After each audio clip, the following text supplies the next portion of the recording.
चलो यो आ जाओ।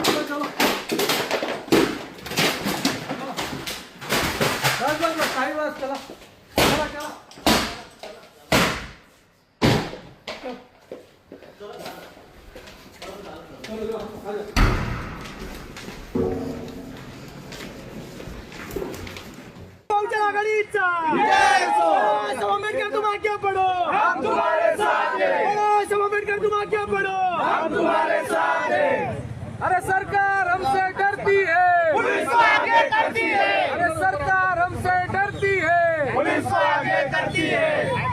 जातीवादी बिल्डर मुर्दाबाद, मुर्दाबाद, मुर्दाबाद। अरे सुशील रैजाला अटक करा, अटक करा, अटक करा, अटक करा।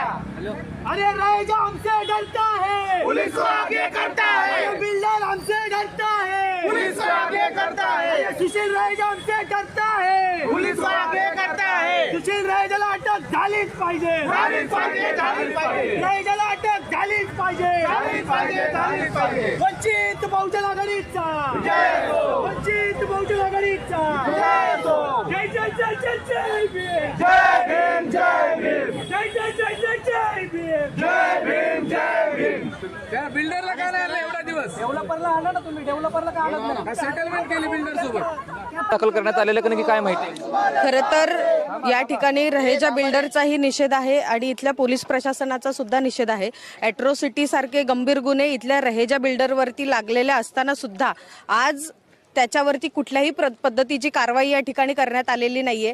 त्यांना इथल्या पोलीस प्रशासनाकडनं सरळ सरळ प्रोटेक्शन देण्याचं काम होतंय आणि आज जेव्हा ही घटना होऊन आज इतके दिवस झाले, महिने उलटून गेलेत, पण तरी सुद्धा त्याच्यावरती इथलं पोलीस प्रशासन कुठल्याही प्रकारे ॲक्शन घेत नाहीये आणि म्हणून वंचित बहुजन आघाडी जेव्हा रस्त्यावरची लढाई लढते त्यावेळेला आमच्यासारख्या कार्यकर्त्यांना वेठीस धरलं जातं, आमच्यासारख्या कार्यकर्त्यांवरती गुन्हे दाखल केले जातात आणि असे 100 गुन्हे घ्यायला आम्ही तयार आहोत। जेव्हा जेव्हा जेव्हा जेव्हा जेव्हा इथल्या मराठी बांधवावरती, इथल्या बौद्ध समाजातल्या व्यक्तीवरती जेव्हा जेव्हा जातीयवाचक शिवीगाळ होईल तेव्हा तेव्हा वंचित बहुजन आघाडीने भूमिका घेतलेली आहे आणि ही भूमिका आम्ही भविष्यात सुद्धा घेणार आहे। सध्या सदर प्रकरणाची माहिती बाळासाहेब आंबेडकरांपर्यंत गेलेली आहे। स्वतः बाळासाहेब आंबेडकर या गोष्टीचा फॉलोअप करत आहे आणि आमचे जेव्हा कार्यकर्ते म्हणून रस्त्यावरती उतरतो तेव्हा बाळासाहेब आंबेडकर आमच्या सोबत ठामपणे उभे असतात आणि म्हणून ही लढाई आम्हाला लढण्यासाठी बळ मिळतं। आणि सध्या या ठिकाणी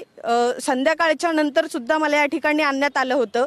शिवाय तुम्हाला या ठिकाणी किती वाजता आणण्यात आलं होतं, किती ठिकाणी कोणकोणते गुन्हे दाखल झाले तुम्हाला काय माहिती आहे? मला इथे साधारण 8 वाजता आणण्यात आलं होतं। सध्या 12:15 झालेले आहेत आणि त्या सर्व वेळेमध्ये मी रात्री त्यांना संध्याकाळी जेव्हा मला या ठिकाणी आणलं होतं तेव्हा मी त्यांना विचारलं की तुम्ही या ठिकाणी आम्हाला कशासाठी आणलं आहे, तेव्हा आमचा मोबाईल काढून घेतला गेला।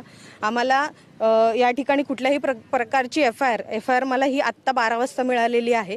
त्यांनी जाणून बुजून आमचा वेळ खाल्ला, मला त्या ठिकाणी बसवून ठेवलं गेलं आणि आमच्या अनेक जे कार्यकर्ते आहेत, आमच्या आणखी 3 कार्यकर्ते आहेत आतमध्ये, त्यांच्यावरती सुद्धा या ठिकाणी गुन्हे दाखल झालेले आहेत। आणि कोणकोणते गुन्हे दाखल? सध्या जे गुन्हे दाखल झालेले आहेत हे बेलेबल गुन्हे दाखल झालेले आहेत, पण प्रक्रियेप्रमाणे नॉन बेलेबल गुन्हे दाखल झालेले आहेत।